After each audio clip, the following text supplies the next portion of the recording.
si no vendo lo que poseo, si no aborrezco mal al padre o cualquier relación, o si no cargo mi cruz, ¿qué se cree? ¿Que por eso lo voy a seguir? ¿A dónde voy? Y casi hasta que se quedó solo Jesús. Hasta a sus discípulos les dijo, ¿ustedes se quieren ir? Menos mal que a Pedro, inspirado por el Espíritu Santo, le dijo, ¿a dónde iremos? Si solamente tú tienes palabra de vida eterna. Entonces, esos 3 filtros que nosotros vimos la semana pasada, son los 3 filtros, son las 3 condiciones que están en la puerta para entrar al reino y seguir a Jesús. Esas son en el momento, ahí se presentan esos 3 filtros. Luego comentamos de que esos 3 filtros son filtros permanentes, no solamente para poder ingresar y después me olvido, sino que esos 3 filtros, esas 3 condiciones para ser discípulo, me tienen que acompañar toda mi vida. Tengo que tomar mi cruz todos los días, tengo que tener siempre la actitud de renuncia, ¿no?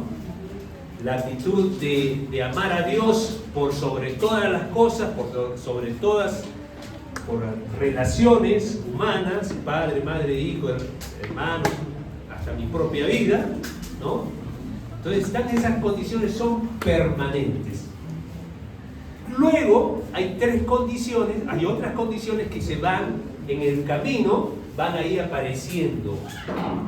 Y cuando van apareciendo, cada vez que aparecen ya se va desarrollando y va siendo permanente. Pero las 3 primeras aparecen en la puerta y las que vamos a ver ahora van a ir en el caminar del cristiano, del discípulo. ¿Amén? Entonces, vamos a ver rápidamente, va a ser cortito porque ya habíamos avanzado la semana pasada, pero vamos a ver otro filtro que puso Jesús.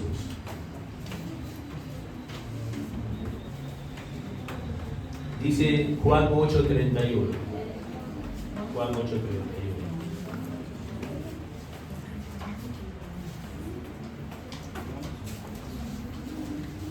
Dijimos también que el discípulo es aquel que hace todo lo que su maestro hace y no hace lo que su maestro no hizo, ¿no? Una buena definición, sencilla, pero así es. O sea, en otras palabras, tiene que vivir como Jesús.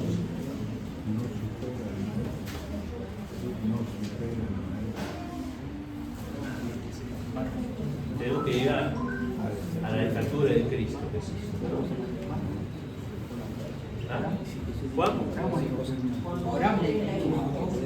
8:31. Vamos a orar al Señor. Padre, te damos gracias, porque tu palabra es comida, es alimento para nuestro espíritu, para nuestra alma. Nos da fortaleza, nos da esperanza, nos da ver lo que el Señor dice, saber lo que Él habla y habla para sus discípulos y sufra fe en nuestro corazón, en nuestro interior. Y esta mañana, Señor, oramos para que tu Espíritu nos hable, que sea Dios hablando al corazón de nosotros, no palabra de hombre, no palabras rebuscadas, no nuestros argumentos, sino que sea Dios hablando a nuestro corazón. En el nombre de Jesús pedimos que el Espíritu eche colirio a nuestros ojos y miremos como mira Dios y no como miran los hombres. En el nombre de Jesús. Amén. ¿Alguien tiene Juan 8:31? ¿Lo pueda leer? Y decía Jesús a los judíos que le habían creído: si vosotros permaneciereis en mi palabra, seréis verdaderamente mis discípulos. Amén. ¿Perciben la condición que hay aquí en este versículo? ¿Sí? Sí. Porque hay una condición, ¿no? Permanecer. Si ustedes permanecen en mi palabra, serán verdaderamente mis discípulos. ¿Qué significa eso? Vamos a hacer un juego de palabras. Eso quiere decir que si uno no permanece en la palabra de Jesús, no es discípulo. Y si no es discípulo, no puede participar del reino con él. ¿Está bien? Ahora, hay una diferencia enorme entre un verdadero discípulo y un religioso cristiano. Parecen los dos. Parece que son discípulos, pero hay una gran diferencia. Y lo que es bueno comentar, que en el Perú hay 31 millones más o menos, ¿no?, de personas, ¿no? Entre esos 31 millones de personas hay católicos y hay también evangélicos, ¿no? La pregunta es, ¿todos están en el reino de Dios? Si todos estuviesen por ser católicos, por ser evangélicos, por ser comunidad cristiana, si todos fuesen verdaderamente discípulos de Jesús y no unos simples religiosos cristianos, no habría lo que vemos en la televisión, ¿no? Porque hoy prende uno la televisión y ve barbaridad y media. Ve los noticieros, asesinatos, secuestros, robos, ¿no?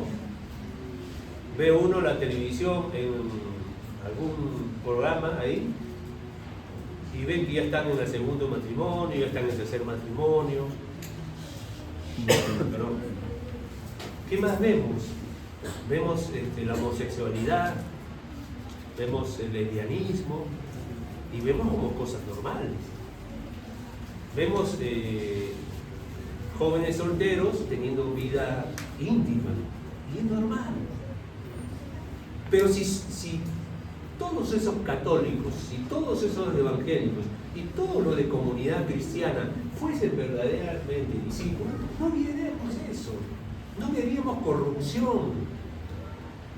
En el Congreso hay mucha gente que es católica, hay también evangélicos. Pero ¿cómo es el Congreso? Entonces, se dan cuenta que hay una gran diferencia entre ser un verdadero discípulo y ser alguien que parece discípulo y que es simplemente religioso.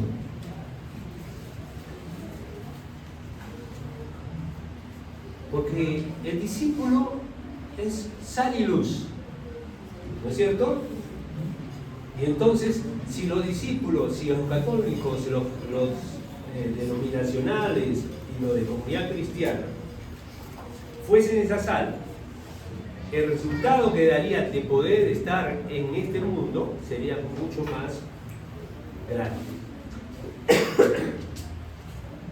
Entonces, la principal diferencia entre un discípulo de Jesús y un religioso cristiano es que uno es un simple oyente, más el otro es practicante. ¿Está bien? El discípulo practica lo que Jesús habla, lo que Jesús dice, la obedece, la pone por vida. Más el religioso se puede sentar con nosotros, puede decir amén, puede aprender la palabra de Dios de memoria y lo puede recitar versículos, pero no vive la vida de Jesús, no practica lo que Jesús habla. O sea, cuando Jesús habla de que permanecemos en su palabra, quiere decir que tenemos que obedecer los mandamientos del Señor. Así es. Cuando habla de permanecer en la palabra, como dice Jorge, es que tenemos que obedecer la palabra de Dios.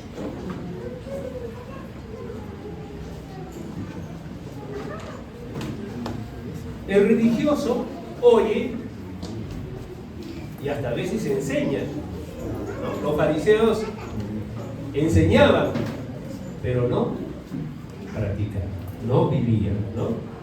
El discípulo oye escucha y es diligente en practicar, en vivir. Un discípulo se deja medir por la palabra de Dios, es su plomada. Se deja juzgar por la palabra, se deja corregir por la palabra y es transformado por la palabra. Él no se compara con otro discípulo, no se compara con nadie. Él se compara con Cristo. Él pone la palabra de Dios, es su plomada. Cuando una pared está chueca, torcida, uno pone la plomada debe dar el plomo real, el verdadero plomo, la verticalidad del muro, y entonces va a ir viendo si la pared está así o está bien derechita. Entonces para nosotros nuestra plomada es la palabra de Dios, es lo que Dios dice que tenemos que hacer. Entonces yo me comparo con la plomada, con la escritura, con la palabra, y veo si la estoy cumpliendo. Ojo, hermanos, hay algunos que no conocen la palabra y pueden no vivirla, de hecho no la viven, pero una vez que la conocen, se ajustan a la palabra, comienzan a vivir la palabra de Dios, comienza a hacerse visible en mí. Por eso decimos que nosotros vamos a llegar a ser parecidos con Jesús, porque vamos a vivir la vida que Él vivió, porque al ver las Escrituras vemos a Cristo, vemos cómo vivió, vemos cómo es su carácter, vemos cómo es la obra que realizó. Entonces eso tiene que ser como un espejo. ¿Me estoy pareciendo o no me estoy pareciendo? ¿Estoy siendo igual o no estoy siendo igual? ¿Qué dice Dios? ¿Qué quiere Dios de mí? ¿No? Entonces eso tiene que ser una verdad en nosotros.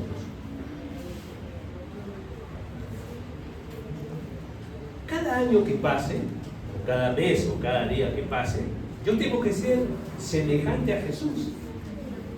¿No es así? ¿Cuál es nuestra meta? El ser semejantes a Él. No en la barba, no en el pelo largo, no en la túnica, porque hay gente que quiere imitar así, ¿no? Una túnica roja con un blanco y su barba acá, ¿no? Y un pelo largo. No. La palabra habla de ser semejante a Jesús en su carácter, en sus actitudes, en su vida, en su forma de vivir. De eso habla la palabra. Entonces, cada vez la esposa o el esposo, por ejemplo, pasa 1 año, 2 años, tiene que ver a su esposo que se parece a Jesús. Es más amoroso, es más amable, la mujer más sujeta, ¿no? Jesús era sujeto al Padre. Entonces uno tiene que percibir que cada tiempo que pase somos como la luz de la aurora. Crece el día, la luz crece hasta tornarse a las 12 un día muy brillante. Muy brillante. Así tiene que ser la vida del justo o la vida del discípulo. Tiene que cada tiempo que pase crecer. Hay 3 formas de ver si estamos creciendo. Pregúntale a tu cónyuge si ve a Jesús en tu vida. Pregúntale a tus hijos si cuando te ven a ti, papá o mamá, se acuerdan de esas historias bíblicas o de la Biblia que leen para niños y dicen: mi papá es así, mi mamá es así, se parece a Jesús. Y un tercer filtro: pregunta a tus discípulos que estás cuidando para Dios si ellos te ven cada vez más parecido a Jesús, más santo. No se olviden que ser santo es ser parecido con Jesús. ¿Está bien? 3 filtros, ¿no? ¿Te animas a hacer esos 3 filtros? ¿Te animas a preguntarle a tus padres cuánto ves en mí a Jesús? No vayas así irrespetuoso, ¿no? Irrespetuosa con tus padres, desobediente, rebelde, y dices que eres discípulo. No. Cada vez tengo que ser más semejante a Jesús. Jesús era amable. Bueno, el esposo tiene que ser amable y tierno con la esposa. Tiene que amarla hasta el sacrificio, hasta dar su vida por ella. La esposa respetaba, dice la palabra, que respete a su esposo. Y que los hijos honren a los padres. Y que los padres no los tratéis, no a irritación a los hijos. Entonces, hermanos, nosotros vamos ajustando nuestra vida a la palabra de Dios. Y eso se llama permanecer. ¿Bien? ¿Sí?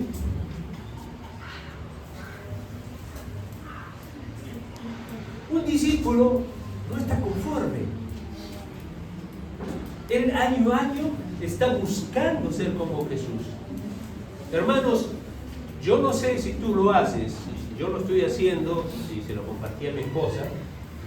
Agarré una hoja, comencé a orar al Señor en las madrugadas, así orando, Señor, ¿qué cosas tengo yo que no me hacen parecido contigo?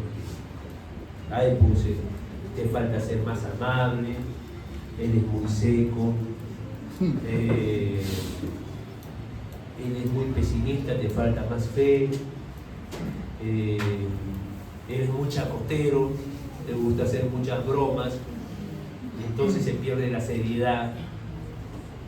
Y así, una lista grandaza, ¿no? Porque a veces no te das cuenta, pero cuando vas al santuario de Dios, cuando vas y doblas rodillas al Señor y hablas al Señor, el Señor te revela, te hace acordar. Eres muy temeroso con el futuro, no tienes fe, no tienes esperanza, no ves las cosas con los lentes de Dios, sino ves con lentes humanos, y Dios ve diferente. Dios ve lo que te pasa, lo que enfrentas, las circunstancias difíciles. Dios las ve como oportunidades para crecer y ser formado a la imagen de Jesús. Acuérdate de José, el patriarca. De José, el patriarca, yo me imagino cuando lo metieron a la cárcel, lo quisieron vender, ¿no? Él habrá pensado, ¿y dónde está Dios? ¿Y cómo Dios no me cuida? ¿Cómo Dios no me ayuda? Pero después él dice, él pensó, algo tiene el Señor por lo que permite estas cosas. Y al final, cuando sus hermanos van a buscarlo, y dice, ustedes creían que me hacían algún mal, pero Dios lo convirtió para bien. Hermanos, hay que ver con los lentes de Dios, porque nuestros lentes están empañados, está borrosa la visión, ¿no? Entonces, un discípulo no se conforma en seguir con los errores año tras año. Siempre avanza hacia la dirección hacia Jesús. Yo te invito a mirar tu pasado. Te invito a ver, porque también yo no te quiero desanimar. Pero te invito a ver cómo eras tú antes. Te invito a ver cómo fuiste en el momento de tu conversión y cómo eres ahora. ¿Eres el mismo? ¿Eres la misma? Obviamente no lo seremos si somos discípulos, ¿no? Quizás no crecimos a una velocidad, pero estamos creciendo. Y anímate, porque la luz de la aurora, la luz del sol, no amanece, sale de ahí y se pone al mediodía de frente. Es gradual. Va creciendo la luz. Es gradual. Y Dios no espera que tú crezcas a una velocidad meteórica, pero sí que crezcas. Si estás creciendo, estás en el buen camino. Estás avanzando a la meta de ser como Jesús. Amén.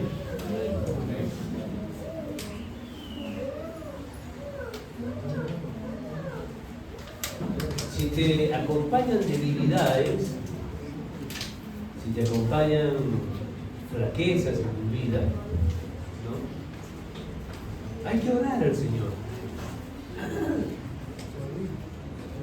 Hay que orar al Señor. Yo tengo, por ejemplo, mis luchas, y a veces algunas luchas no llego a tener victoria. Y yo he experimentado, hermanos, el llorar por tu pecado. ¿Alguno llora por su pecado, no? Señor, no puedo con esta debilidad que tengo. Y te quebrantas y lloras. Señor, no puedo dejar de ser pesimista, está en mí, no sé qué pasa, Señor. Y llorar por tu pecado, llorar por tus debilidades ante el Señor. Abrir el corazón. Porque mi deseo es que quiero ser como Jesús, hermanos. La pregunta del millón es, ¿tú quieres ser como Jesús? Tú vas a decirme sí, pero ahí en tu corazón, en tu mente, es tan importante y tan vital el que tú quieres ser como Jesús. ¿Buscas ser como Jesús? Ese pensamiento, ese objetivo embarga tu corazón, está en tu corazón y quieres ser como Jesús. Y cuando no lo consigues te sientes mal y lloras, clamas al Señor. ¿Esa es tu búsqueda? Eso es muy importante, hermanos. Si eso está en mi corazón, eso revela que tú realmente es tu meta y quieres ser como Él. ¿Amén?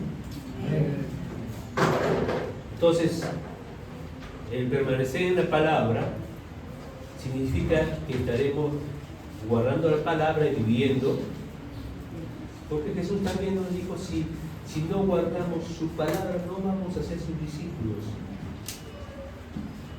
Ahora, ejemplos de guardar la palabra. Vamos a hacer un pequeño repaso rápido. A ver, levanten la mano los esposos. Esposos. Uy, qué poco de esposos. Hay solteros, hay bastantes solteros. ¿Está casado? Levanta la mano con confianza, hermano. A ver, acá hay dos que no.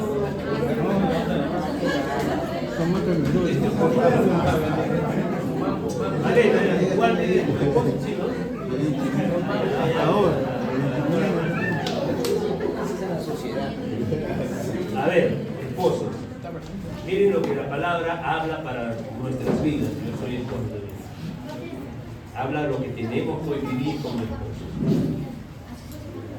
Tenemos que amar a nuestras esposas, no tratarlas con aspereza, ser tiernos, ser gentiles, cuidadosos con ellas.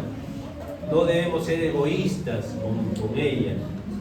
Tenemos que controlar nuestra ira, nuestro enojo, no enojarnos con ella, no explotar con ella, no aceptar la marca de machista, ¿no? Porque algunos confunden ser cabeza con ser machista. El ser cabeza no quiere decir que seas machista. Somos machos, pero no somos machistas, ¿no? Somos gentiles con nuestra esposa. El macho no quiere decir que trata ásperamente, es duro, ¿no? Porque esas son las creencias de las películas y de las creencias que muchas veces nos transmitieron de niños, pero eso no es así. Ser varón, ser macho, es ser como Jesús. Ese es nuestro modelo de varonilidad. No vayas a pensar que macho es Alain Delon, ¿quién más ahora? Richard Gere, o aquel que se pelea con 10 y a los 10 les vence, como Bruce Lee. ¿No? No, ser varón es ser como Jesús. Y ese no es. Ahora, jóvenes, cuando escojan un esposo, vean que se parezca a Jesús. Después no se parece a Jesús. ¿Con quién se van a casar? Ojo, hay algo que dijo Jorge, y aprovecho. No todas las mujeres se casan. ¿Saben eso? ¿Ah? Los hombres, algunos. No todas las mujeres se casan. ¿Por qué? Miren lo que les voy a decir. ¿Cuántas mujeres hay en el mundo? Le dobla a la cantidad de hombres. 5. ¿Saben que un hombre se case con 2 esposas? Todas van a ser casadas. Pero va a haber mujeres que no se van a casar. por la misma matemática se van a dar cuenta. No se van a casar. Y si alguien se queda soltera o soltero, Pablo dice que es mejor, porque su vida, porque la mujer va a tener como esposo a Jesús, va a poder imponer su vida para Dios. No hay limitación de tiempo. Puede uno, por ejemplo, un esposo tiene esposa, tiene hijos, no puede ser enviado al África, salvo que la mujer esté de acuerdo, pero expone en peligro su vida y su familia y todas esas cosas que pasan. Pero uno que está soltero no tiene carga, no tiene limitaciones para servir al Señor. Entonces, aprovecho un poco lo que decía Jorge, ¿no? Algunos se van a quedar sin casar, pero no es una tragedia. La tragedia la pone la sociedad y los parientes, la familia, que pone un estigma sobre la hija soltera o el hijo soltero. La sociedad estigmatiza y da pena que los padres y los hermanos también estigmaticen al hijo o hija que no se casa. Pero lean la palabra, lo que Dios dice sobre los solteros, que mayor honra y mayor ministerio tiene que un casado. Eso es para Dios, así lo ve Dios. Amén. Esposas, sean sumisas a sus esposos, como Sara, que en su corazón tenía a Abraham como su Señor. No era cosa que ella declaraba, porque ella no van a ver que en la Escritura ella declaraba, sino ella cuando fue Dios a anunciarle a Abraham que iba a tener un hijo, ella en su corazón, en sus pensamientos, habló de Abraham mi Señor. Ella no lo trataba, mi Señor, porque hay algunos graciosos discípulos cristianos, mi Señor, no sé qué nombre decir que no haya, mi Señor Alfeo, mi Señor Tadeo, ¿no? Sara no trataba así, sino era la actitud del corazón, las actitudes que salían de ella, que eso hacía ver que ella se sujetaba, era sumisa, respetaba al esposo, ¿no? Como uno puede decir de repente, sí, mi Señor, y no lo respeta, ¿no? Y eso no tiene nada que ver. Bueno, hablando de la esposa, no sean murmuradoras, no sean reclamonas, sean alegres, sean dóciles, sean sabias, llenas del fruto del Espíritu Santo, de tal manera que sus maridos se sientan los reyes en la casa. A los padres, no sean flojos con sus hijos, ni sean violentos, no provoquen a sus hijos a ira, críenlo en la disciplina y amonestación del Señor. Gobiernen a sus hijos, gobiernen su casa, prioricen. Antes de seguir, ¿cuál es la relación que va a permanecer y la cual el Señor habla hasta la muerte? ¿Con los hijos o con el esposo? Hermanos, vean bien las prioridades de Dios. Para Dios importa el matrimonio. La relación esposo y esposa es una relación que está por sobre encima de la relación con los hijos. Cuidado con las esposas. Ay, mijito, descuidan al esposo. Cuidado con el esposo, mijito, y descuidan a la esposa. Porque la relación que es hasta que la muerte es la única, es la del matrimonio. Cuidado. Cuando el matrimonio está bien, los hijos son los bendecidos.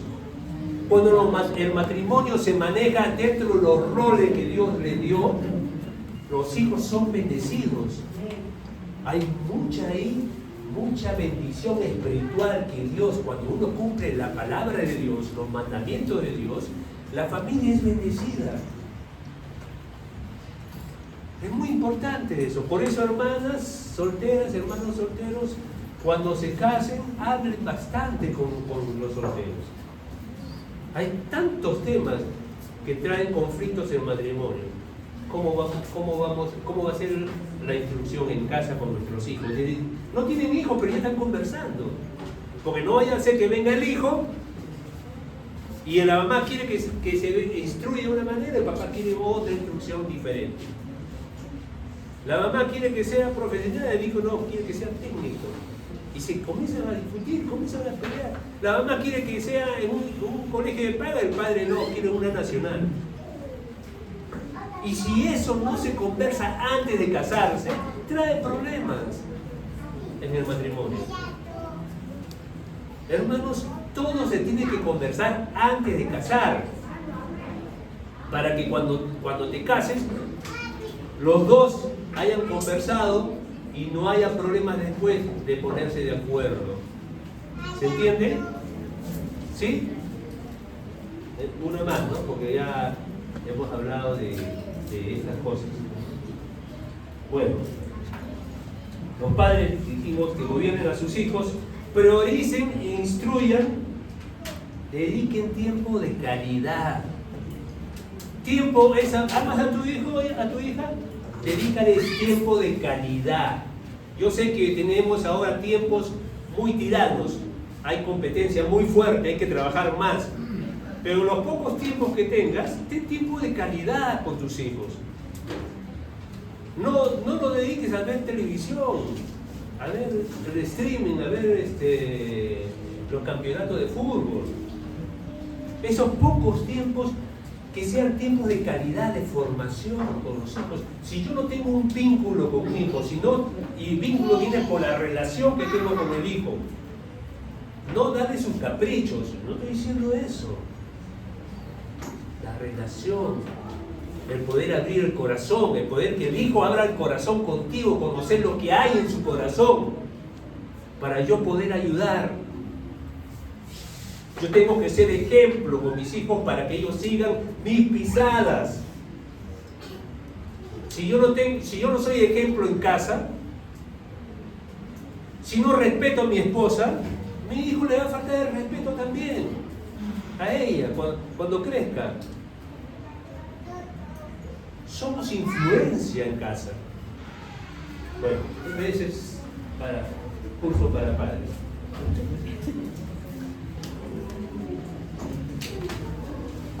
Seguimos con los hijos ahora. Bueno, no quiero terminar esto con los padres también, tiempos de calidad. Hermano, disciplina a tu hijo cuando tienes que disciplinar. Cuando tienes que hacerlo como el Señor dice que tengo que hacerlo. No con ira, no con enojo, sino de la forma como te dice el Señor. Dice que el que no disciplina a su hijo lo tiene como bastardo. Y aunque tú no creas, todo esto es espiritual. Cuando uno no disciplina a su hijo de la forma como Dios lo dice, que hay que disciplinar, ¿no? El hijo siente que no lo aman. Parece una locura, ¿no? Si no le estoy disciplinando al hijo, el hijo siente que no lo amo. Pero muchas veces cuando disciplinamos bien, o sea, de la forma correcta, al hijo, el hijo se apega más a nosotros. Yo no, de forma natural, uno dice es una locura. Pero Dios opera ahí.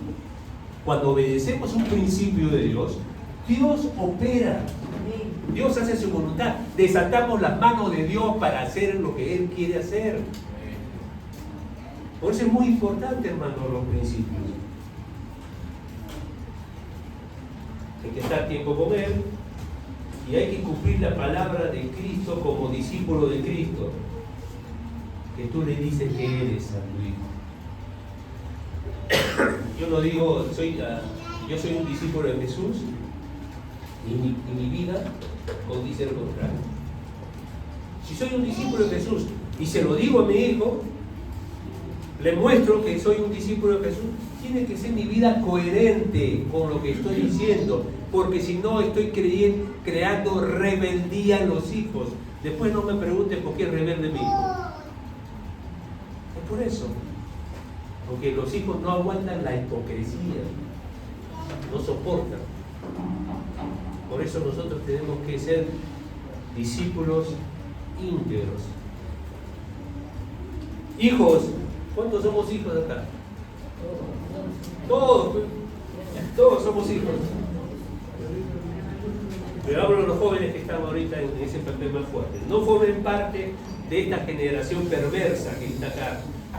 No hay que seguir el curso de este mundo, hay que honrar a los padres, hacerlos sentir importantes, necesarios, destacados, estimados, hay que obedecerlos, no hay que criticarlos, no hay que murmurarlos, no hay que despreciarlos,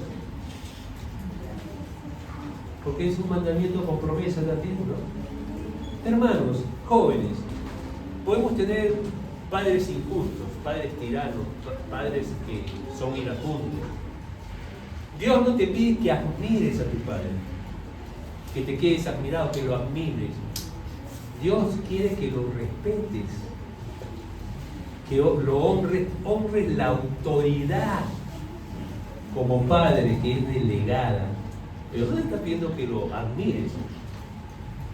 Tú lo puedes ver, pues es cierto, es un padre que no es digno de admirar, pero yo tengo que, por obediencia a Dios, tengo que respetarlo y tengo que obedecerlo. Salvo que te mande a hacer cosas que están fuera de la voluntad de Dios. ¿Ven? Si somos hijos e hijas de Dios y hermanos de Cristo, vamos a guardar y obedecer su palabra. Otro filtro.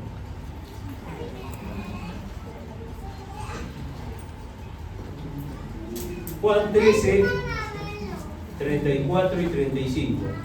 Juan 13, 34 al 35. Y por favor alguien también que busque Marcos 12, 30 al 31.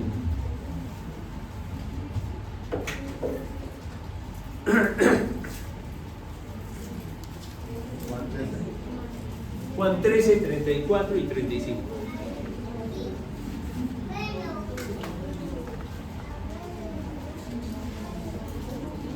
A ver, si lo tiene. Walter, ahí lee la Biblia de Jorge. ¿No te dio lentes?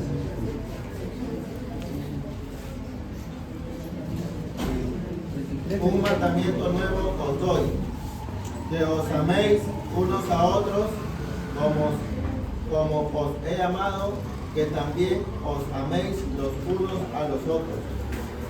En esto conocerán todos que sois mis discípulos, si tuviereis amor los unos con los otros. Amén. Y Marcos 12, 30 y 31.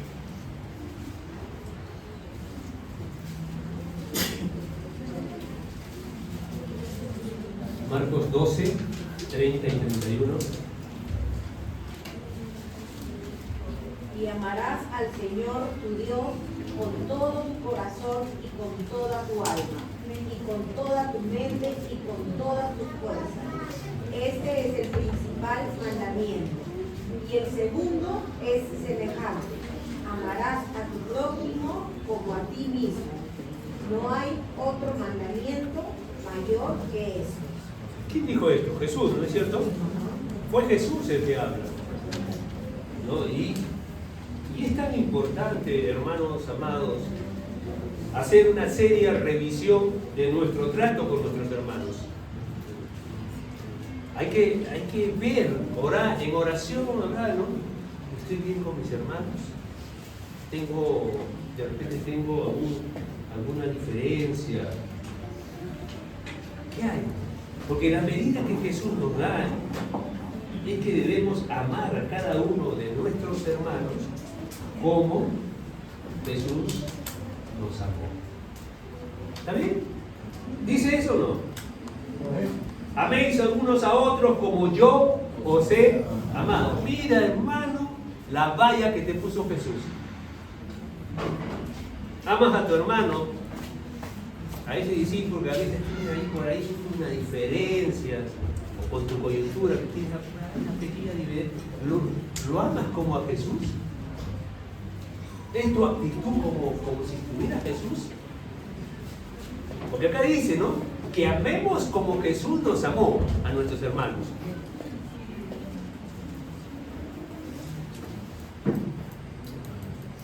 Ese es el padrón. Ese es el estándar de un discípulo que tiene que amar como Jesús nos amó. La pregunta es, ¿lo estamos haciendo con todos? ¿O tienes alguna diferencia con alguien? Porque aquí dice el Señor, sí, en esto conocerán todos los que sois mis discípulos. Y esto en particular lo vemos en el libro de Hechos del capítulo 2, cuando se reunían todos los días, nadie tenía por suyo propio lo que tenía, ¿no? Lo compartía con todos, estaban en las comidas, en los pequeños, en las oraciones, ¿no? Entonces todos los que veían de afuera ese grupo, que era la iglesia primitiva, veían esa actitud, veían ese amor, ¿y a quién miraban? A Jesús. A Jesús. Y eran atraídos porque vivían así. Porque entre ellos había ese amor entre ellos. No había diferencia, no había peleas. No había, no me saludó, sí me saludó. No habían esas cosas. Porque todos tenían este mandamiento de amar a tu prójimo como a ti mismo y amarlo como Señor. ¿Cuál es la característica principal del amor de Jesús? El amor. Servicio. El amor. Pero el amor dando su vida. Él dio su vida por amor. ¿Das tu vida por tu hermano? Esa preguntita ahí, ¿podrías dar tu vida? ¿Con quién has tenido alguna diferencia? ¿O quién hay empatía entre tú y algún hermano? ¿Darías tu vida por tu hermano o no? Jorge, ¿darías tu vida por Juan?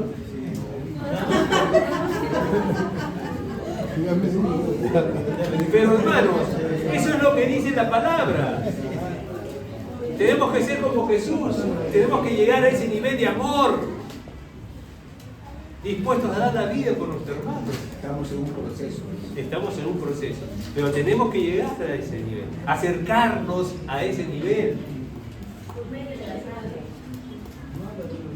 O por ejemplo viene la persecución. Imagínense, estamos en un país como África, viene la persecución, donde los cristianos son perseguidos, ¿no?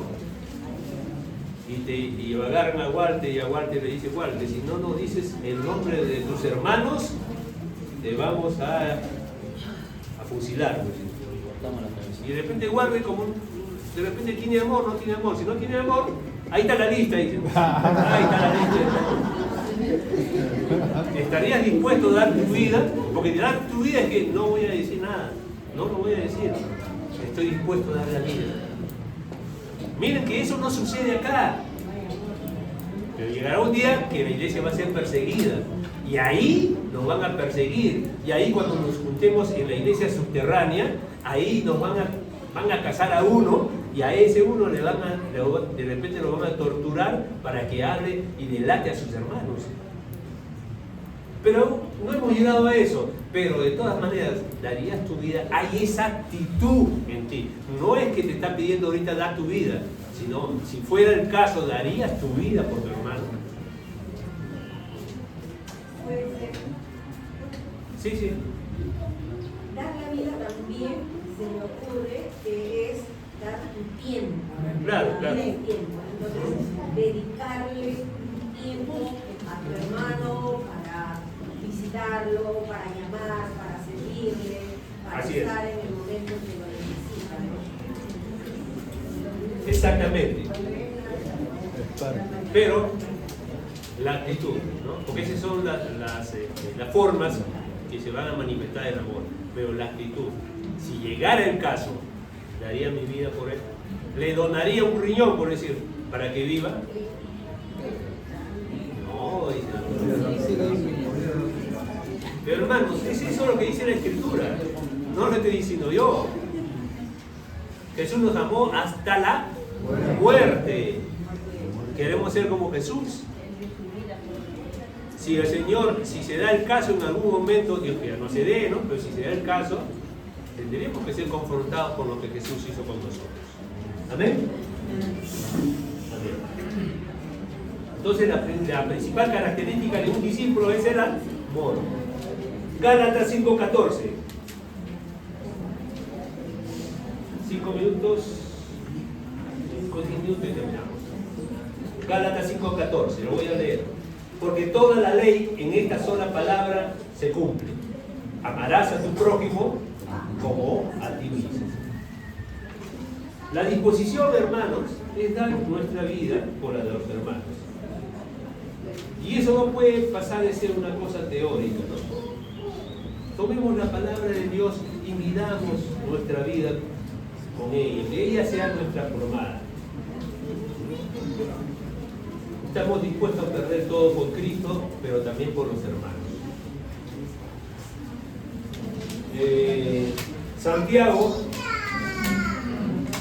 Santiago dice, se acordarán ustedes, no lo voy a citar para abrazar. Santiago dice, si decimos que amamos a Dios, al que no vemos, no, si decimos que amamos a Dios, al que vemos, si no amamos a nuestro hermano que vemos, ¿cómo podemos decir que amamos a Dios al cual no vemos? ¿No?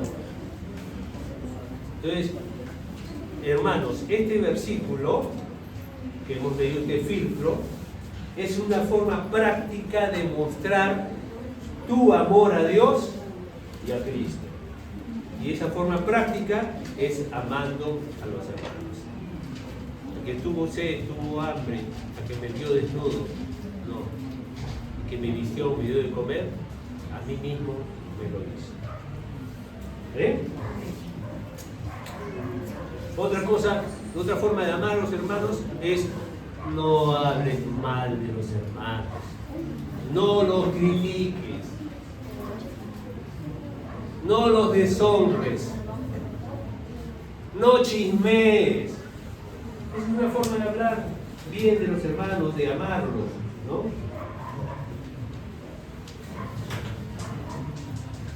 Tenemos que aprender a amarnos unos a otros. Y si nosotros nos amamos, el chisme se acaba, ¿no? Porque el decir, este me gusta, este no me gusta, este me cae bien, este no me cae bien, eso se llama carne, es carnal, no es espíritu. No tiene que ver con Jesús eso. Y eso no debe estar presente en nuestras vidas, hermanos. Hay que perdonar. Amar y perdonar, ese es lo que deberíamos hacer. Quinta, el próximo filtro, no sé qué número es. Sí, contando los el sexto. Yo soy, vamos a leer Juan 15, este es el último, Juan 15, versículos 5 y 8. Juan 15, versículos del 5 y el 8.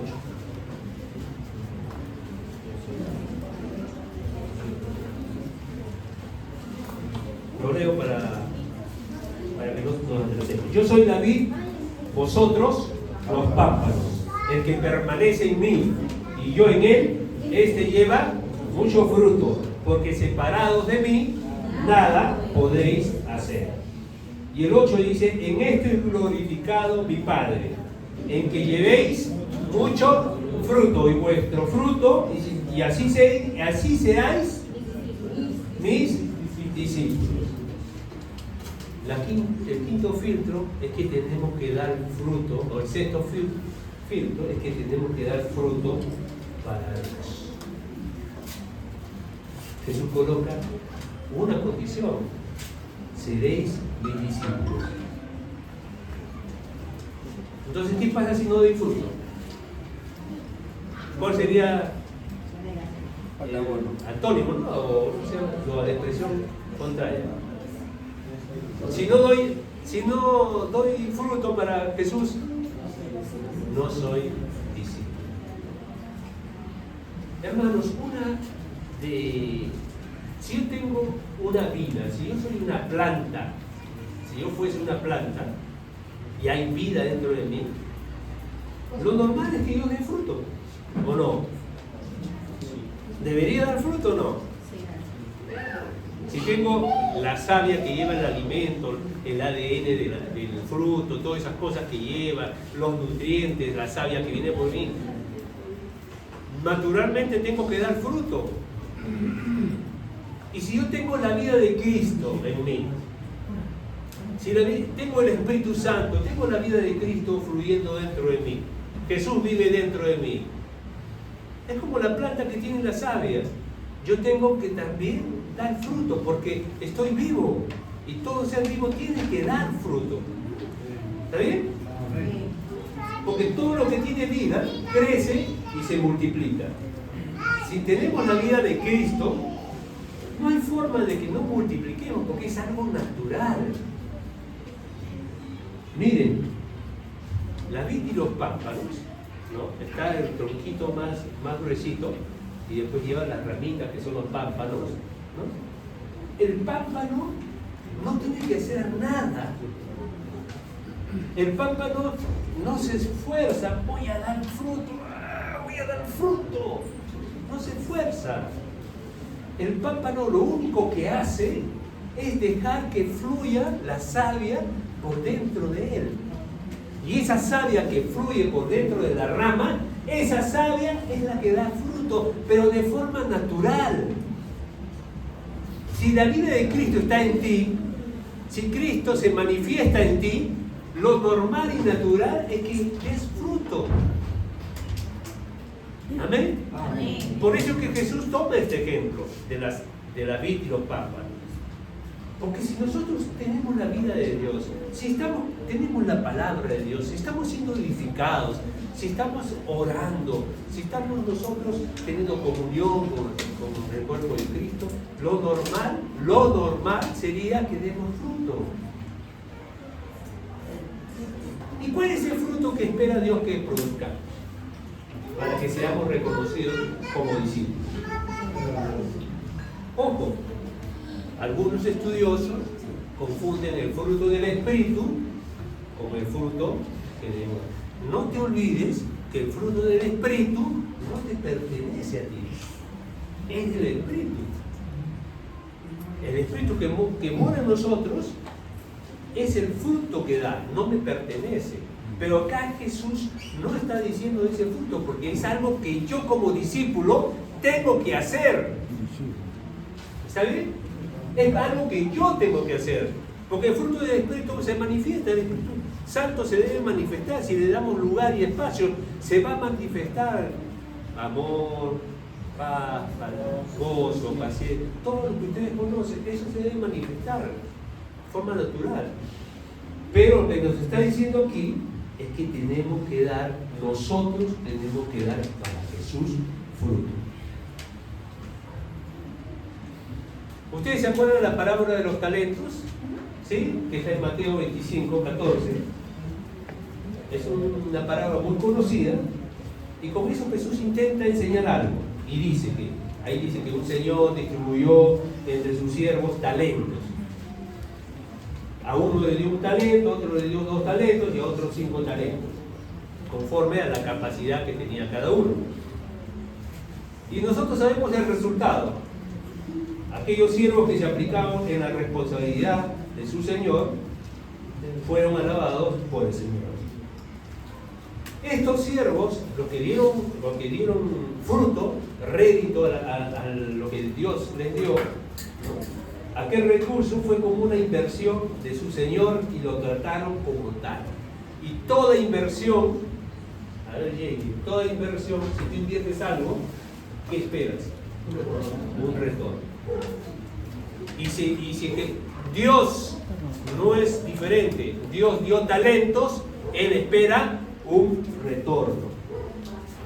El siervo negligente, sabiendo que el Señor pide retorno, enterró el talento y fue castigado severamente por su amo. Entonces vamos a un poquito intentar explicar esto y con esto terminamos. Los talentos no eran de los siervos, era de su Señor, pero ellos lo recibieron. La vida que tú tienes, ¿a quién le pertenece? A Dios. No es nuestra, como los talentos, no eran nuestros. Nosotros la recibimos del Señor. Nosotros somos sus pámpanos, somos sus ramas que recibimos la vida de Cristo que está en la vida. Pero del mismo modo que el Señor de la parábola de los talentos exigía un retorno, nuestro Señor espera que nosotros no seamos negligentes y perezosos, sino que seamos aplicados y diligentes en reproducir su vida en otras vidas, ¿no? Algo que nos dijo Claudio cuando estuvo acá. ¿Cómo se hace visible ese fruto? Haciendo lo que Jesús hizo. Cuando nosotros hacemos lo mismo que Jesús hizo, también estamos dando fruto. Nosotros tenemos que hacer lo que Jesús hacía. Debo vivir para el agrado del Padre, haciendo siempre lo que le agrada, así como Jesús, siendo sal de la tierra, siendo luz del mundo, siendo esa ciudad sobre el monte, siendo de tal manera que nuestra vida haga recordar a Jesús. Estoy haciendo eso y la gente pueda ver a Jesús. Que tengamos el mismo fruto de Él. ¿Y cómo se expresa ese fruto? A ver, digo 5 cosas. En nuestro servicio a los santos. Y también ayuda a cualquiera del mundo. Segundo, en nuestro amor verdadero. Como Juan me dice en 1 Corintios 13 que habla sobre el amor. No buscando nuestros propios intereses.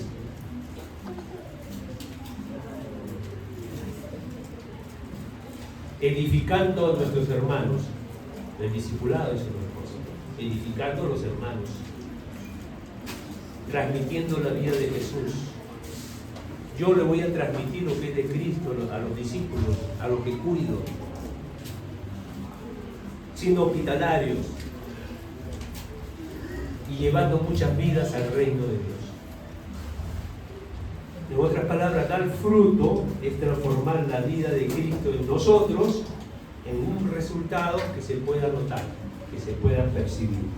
Por medio del servicio, por medio de la edificación, por medio del amor, por medio del perdón y de vidas que traigamos al reino de Dios. Todas estas cosas. Hay que tener vidas para edificar, tener vidas para servir, tener vidas para amar y vidas que fueron ganadas, que forman la parte esencial de este fruto que pide el Señor. 2 preguntas. ¿Es posible que alguien que recibió la vida de Cristo no quiera compartir esa vida que recibió? No debería, ¿no es cierto? Segunda pregunta, ¿es posible que alguien que tiene el Espíritu Santo no predique el Evangelio del Reino? ¿Qué dicen? Si tenemos el Espíritu Santo, ¿no dejamos de predicar el reino? Sí, tienen que predicar. Si tenemos el Espíritu Santo, nos va a llevar a predicar el reino de Dios. ¿Está bien? No lo estoy diciendo como palabra de condenación, lo estoy diciendo como palabras de reflexión, que reflexionemos. Si tenemos el Espíritu Santo, si la vida de Cristo está en mí, entonces esa se va a manifestar por medio de la evangelización, de predicar la palabra, de cuidar a los discípulos, de edificar a los hermanos. de formar a Cristo en los hermanos. Eso se tiene que manifestar. Aquel que no tiene discípulos y no los ve, no los cuida, pasa un mes y medio, no los edifica, no puede ser llamado discípulo. No cumple varias cosas que hemos visto. La palabra decía en Hechos 1:8, recibiréis poder cuando venga el Espíritu Santo sobre vosotros y me seréis testigos. ¿Vino o no vino el Espíritu Santo a nosotros? Entonces, después del resultado, testificar de Cristo. Hermanos, la palabra, la pura y verdadera palabra de Dios. Es imposible tener el Espíritu Santo y no predicar el Evangelio. Es imposible estar lleno de Él y no predicar.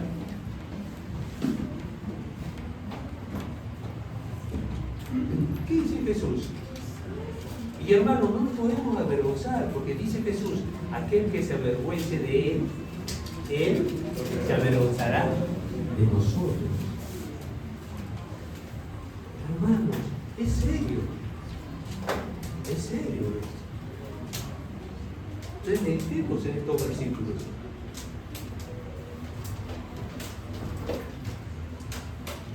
Podemos decir que somos discípulos de Jesús y no empeñarnos en ganar vidas para Cristo, en no edificar a los discípulos las vidas que están en la casa de Dios, en no vivir para servir a los hermanos a quien Jesús sirvió y sirve. Dar fruto es reproducir la vida de Cristo, es expresar la vida de Cristo, es volverla tangible, palpable en nuestro caminar diario. Hermanos, no podemos bajar el nivel que Jesús pone para los discípulos. Nosotros no queremos simplemente reunir gente, amasar gente, juntar gente. Nosotros como Jesús queremos discípulos. Yo tengo que ser discípulo de Jesús. Hay que predicar el Evangelio del Reino, aplicar el Evangelio del Reino en los discípulos, pero primero en nuestras vidas, ¿no? En nuestras vidas. Y así Jesús nos provee todos los recursos para vivir ese tipo de vida. Nosotros somos el pueblo que Jesús libertó, hermanos. Él mismo vive en nosotros para cumplir su voluntad. Ya no vivo yo, dice Pablo, mas Cristo vive en mí. Y lo que ahora vivo en la carne, lo vivo en la fe del Hijo de Dios, el cual me amó y se entregó a sí mismo por mí. Y Juan, en su primera carta, dice, en esto se mostró el amor de Dios para con nosotros, en que Dios envió a su Hijo unigénito al mundo, para que vivamos por Él. Entonces, hermanos, por donde pasemos, por donde vayamos, que seamos conocidos como discípulos de Jesús y puedan verse las características de Cristo en nosotros. ¿Amén? Amén. Amén. Es un privilegio, hermanos, ser discípulo de Jesús. Yo te pido esta mañana que te pongas en sus manos. Ese es el mejor alfarero. Es aquel que está formando tu vida y mi vida. El que empezó la buena obra, ¿qué va a pasar? La va a perfeccionar hasta el día de Jesucristo. Dios está empeñado a que lleguemos a la estatura de Jesús. Y vuelvo a repetir, hermanos, Jesús quiere revelarse en sus discípulos. Jesús quiere que los esposos sean como Jesús, su carácter, su servicio, y la esposa también, y los hijos también. ¿Qué familias cuando son familias de discípulos? Imagínate cómo será esa familia. una familia de discípulos. Pero todo va a empezar con lo que tu corazón desea. Si arde esa pasión dentro de tu corazón, o si es un tema más de las cuales se predican en la iglesia. Espero que Dios nos haya hablado en esta mañana, hermanos, porque la cosa es muy seria. Está nuestra salvación de por medio, porque Él viene para llevar a sus discípulos,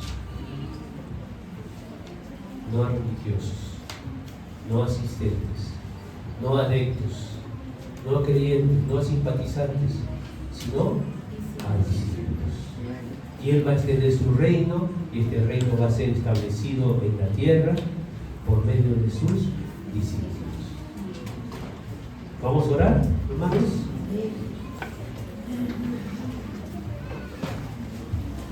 Padre, en esta mañana te damos la gloria a ti, porque tu palabra nos ha hablado, los versículos que hemos leído nos hablan de lo que tú deseas. Tú quieres un pueblo de discípulos, matrimonio de discípulos, padres que sean discípulos, hijos discípulos, empresarios discípulos, trabajadores que sean discípulos, profesionales que sean discípulos, porque con ellos vas a alcanzar a todo aquel que aún no has alcanzado, Señor. Por un lado y por otro lado quieres que ayudemos a formar, porque el Espíritu Santo es el que transforma, pero pide y espera que seamos cooperadores con Él y con la palabra de Dios. Y en esta mañana, Señor, somos tan agradecidos contigo, Señor, porque vemos nuestra vida hace unos años. Muchos estuvimos a punto de separarnos. Había peleas continuas en el matrimonio. Muchos de sus hijos se fueron, pero regresaron. Muchos tuvieron muchas heridas con los padres, por la crianza, por el trato injusto de los padres. Pero hoy que venimos al Señor y que nos recibió y que nos aceptó y que nos transforma de gloria en gloria. ¿Y quién nos dice si que confiamos en Él, si ponemos nuestras vidas en sus manos, si nos dejamos formar por Él? Él va a transformar nuestras circunstancias, nuestras vidas, nuestra familia. Y conoceremos el gozo verdadero, no el gozo de este mundo que te da temporalmente el dinero, las cosas, sino que Dios te va a dar un gozo permanente y que no solo va a ser un gozo que se viva aquí, sino un gozo eterno.